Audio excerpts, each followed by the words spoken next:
علیکم ورحمت الله وبرکاته. ګرانو محترمو سامعینو، یو اهمه مسله ستاسو د وړاندې د هغې وضاحت کول غواړم چې آیا شکون دا حلال دی که مردار دی.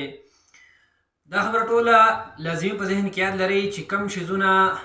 بعضې څیزونه داسې دي په شریعت کې چې د هغې نه اله العالمین منع فرمایلي، پای کې څوک اختلاف نه کوي. بعض داسې دي چې د هغې په حرمت باندې دلیل نشته، اله العالمین هغه حلال کړي دي د الله او د الله رسول، هغې که هم د چا څه اختلاف نشته دی. خو بعضې اشیا داسې دي چې په هغې کې د خلکو اختلاف راغلی د څه وجوهاتو په بنا باندې. نو یو د هغې اشیاو نه چې دی دا قنفوز دی چې په نن سبا زمانه کې خلک ډېر د دې ښکار کوي، او قنفوز او دا شکون خلک خوري چې په عربۍ کې ورته قنفوز ویلی کېږي. او زمونږ د احنافو مذهب په دې کې دا چې شکون خوړل دا حرام دي، لیکن سره دې نه چې فرقې سوا شوي او قسمه قسم خلک راووته، او پخواني چې کم عظیم علماء کرام تیر شوي د هغوی قول له څوک اعتبار نه ورکوي، او خپل چې ټاکی علم له هغې ته ځانو ته بیا څه ښکاري او په هغې کې خپلې فتوې جاري کوي. او د هغې ښایسته علماء کرامو عظیمو هستیانو ائمو د هغوی هغه اقوال چې دی د خپل کمزوري عقل له خپل چټاکی علم پسې هغه پرېږدي او د ګمراهۍ لارې اختیار کړي. اله العالمین دې موږ او تاسو ټول د دې ګمراهۍ نه په خپلو نمان کې وساتي. د ټولو نه اول نمبر موږ وایو شکون حرام دی. د دریو وجو نه موږ وایو چې شکون حرام دی. د ټولو نه اول نمبر دا چې د حنفي مذهب چې څومره کتابونه دي، څومره علماء کرام دي، ټولو په دې باندې بل اتفاق ذکر کړي دي چې دا شکون دې ته قنفوس په عربۍ کې وایي دا حرام دی، او د دې خوړل چې دی دا ناروا دی په نس د احنافو باندې. او د هغې سره ما دا ځان ته مخې ته یو ثابت لیست جوړ کړی د کتابونو حوالې مې راایستې دي، انشاءالله څه به دې تاسو ته بیان کړمه. ښه، نو یو خو وجه زموږ دپاره دا چې دغې علما ورته حرام ویلی دی، نو دومره عظیمې هستیانې چې د هغوی علمونو ته د خلکو عقل حیران پاتې شي، د خلکو علمونه ورته حیران پاتې شي، هغوی ورته حرام ویلی، نو موږ وایو چې بالکل حرام دی. دوی د ځانه خبرې نه کوي، بلکې دوی په دې کې څه قباحت لیدلی وي. دویمه وجه دا ده چې په زموږ دپاره علت هغه د دې په حرمت باندې حدیث د رسول الله صلی الله علیه وسلم دی. حدیث شریف سنن ابو داود شریف کې ذکر دی، دا په 2 جلد کې، او باب ما جاء فی اکل الحشرات، دا خصوصي باب ولې خو په هغې کې د شکون متعلق بحث راوړی. حضور فرمایي چې د شکون په باره کې چې هي خبیثة من الخبائث، چې دا د خبیث څیز دی. شکون دا د خبایثو نه یو خبیث څیز دی، نو د دې خوړل ناروا دي. زموږ دپاره دویم دلیل دغه دی. دریم دلیل زموږ دپاره د شکون په حرمت باندې دا دی، شکون چې دی د خوراک خطرناک دی، دی ماران خوري، او مار چې دی نو دا یو زهریله شیز دی، دا چې کله د انسان بدن ته راشي انسان له ډېر نقصان ورکوي. دا خبرې چې زما وایي چې یاره شکون ماران خوري، دا به تاسو یقینا چې ناشنا ښکاري وي، ما ته هم په خپل ځان یې ناشنا ښکاري، ځکه چې تر اوسه پورې ما ته داسې علم نه و چې یاره شکون ماران خوري او غیر ذلک. خو چې ما په دې پسې خپله څه مطالعه وکړه، نو ما پکې داسې غریب او ناشنا خبرې په خپله باندې ولیدلې چې یاره شکون چې دی دا ماران خوري. او د هغې نه زه تاسو ته یو کتاب المستطرف فی کل فن مستظرف، دا تاسو د وړاندې ذکر کوم، دا لیکلی د علامه شهاب الدین محمد بن احمد الابشهي. دې د نن نه تقریبا 600 کاله وړاندې تیر شوی دی. دی په خپل کتاب کې لیکي په صفحه نمبر 376 باندې، صفحه نمبر 376 باندې د شکون په باره کې دی وایي والقنفذ، او قنفذ شکون چې کوم دی یسوید الافاعیه، دی ماران ښکار کوي، فیأکلوها، نو دی دغه ماران خوري. د شکون دا یو خطرناک څیز دی، دی ماران خوري. نو که چېرته کې دغه شکون چې دی خو ماران خوري، د مار خوړلی د بدن زهریله شوی، نو په دغه حالاتو کې که دا شکون چا وخوړو نو بدن ته ډېر غټ نقصان به انسان له ورکوي. دویم نمبر د احکام الحیوان د جناب انیس احمد نعمانی دیوبندي، دغه کتاب لیکلی دی، او ده هم په 103 نمبر صفحه باندې دی وایي چې د شکون متعلق دی خبرې کوي، او بیا د هغې سره دی وایي چې د شکون چې دی نو دا سانپ کے کانے کا بہت شوقین ہوتا ہے. دا شکون دا خو چې دی وایي دا د مار د خوړلو ډېر شوقي دی، اور اس کے کانے سے اس کو کوئی نقصان نہیں ہوتا.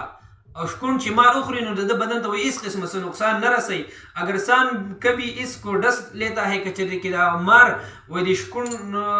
لٹک اور کی وہی چیچی تو یہ پودینہ کا کر شفا یاب ہو جاتا ہے. نو دا شکون دی چلو کی دے پودینہ اخری نو دا اغین بعد وہی دا شکون چلے واپس شفا عمومی. خدا اغین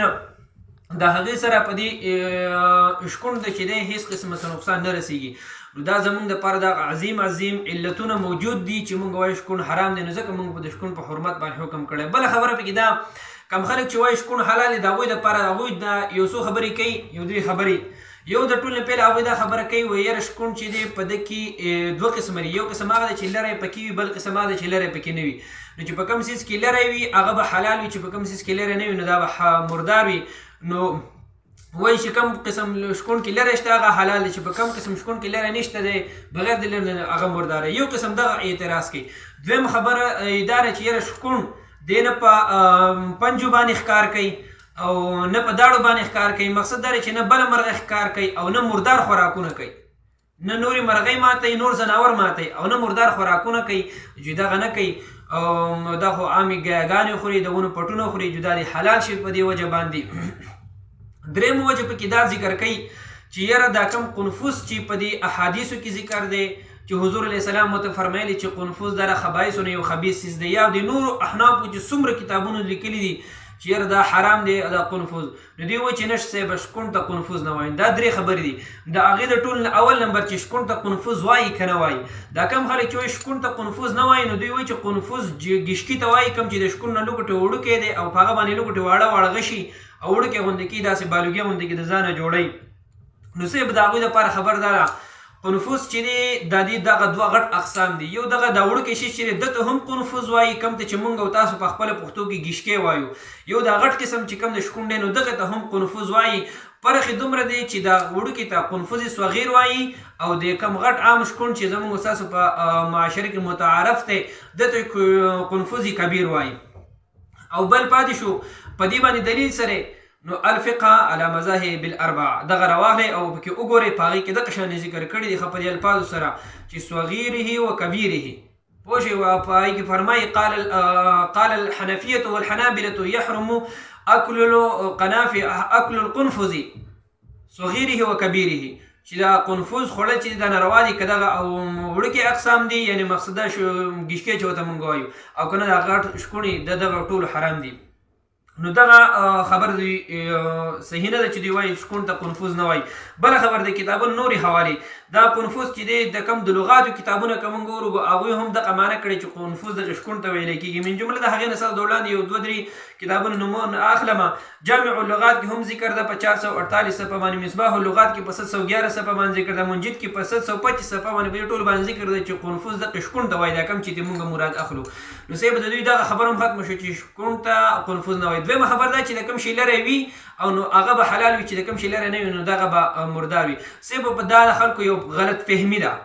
دا د خلکو یو غلط فهمي ده داسې علت نه دی چې په یو څیز کې د لری وي چې دی به حلال وي اس ته په هغه کې لری وي سره د هغې نه چې د اس غوښه خوړل چې دی دا ناروا دي حرام دي په شریعت کې دا به نه خوري او دا مسله چې دوی راغسې ولې دوی دا خبره کوي چې په کم څیز کې لری وي نو دا به حلال وي او کم څیز کې لری نه دا به مردار وي د شریعت داسې مسله ده که چېرته بالفرض یو چیلی وي او د دې چیلي سره یو سپی وتې وکړي او د دې چیلۍ بچی پیدا شي او دغه بچی لږ د چیلۍ په شانتې وي او لږ د سپي په شانتې وي نو آیا دی به اوس حرام وي که مردار به وي فقهای دا مسئله ذکر کوي چې دقې بچي ته به وله غوښه هم کېدي او ورته به ګیا هم کېدي که د ګیا خوړله نو دا چیلی دی او حلال دی که چېرې د غوښه وخوړله نو دا مردار دی اوس که چېرې دواړه یې وخوړله بیا به ورسره څه چل کوي نو بیا حال دا ذکر کوي چې دا به کله دې حلال کو نو دغه به بیا ته وګوري چې یاره که د دې لری و نو د ده بیا د بیزي بچی دی بیا بیزه حساب دی ځکه چې د بیزي لری هلته کې د لرې اعتبار ځکه راغی چې سپی مردار دی خو سپی هغه مردار دی چې د سپي لری نشته دی اوس که چېرته کې د سپي لری وي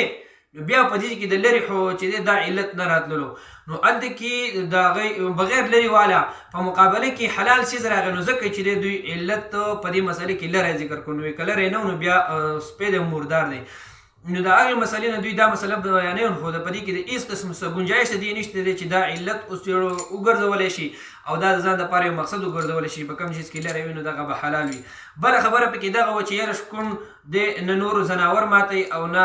مردار خوراکونه کړئ د هغې باندې ما تاسو دا کتابونه پیش کړه چې شکون چې دی دا ماران خوري د ټول نه خطرناک څیز دی او دا د انسان دپاره ډېر مضر دی او دا د شریعت مسله کم چې حضور علیه صلات وسلام حدیث مبارک ستاسو د وړاندې ما پیش کو چې حضور فرمایي چې دا شکون خبیث د خبایثو نه نو اگر که د حدیث شریف په سند کې بحث شته خو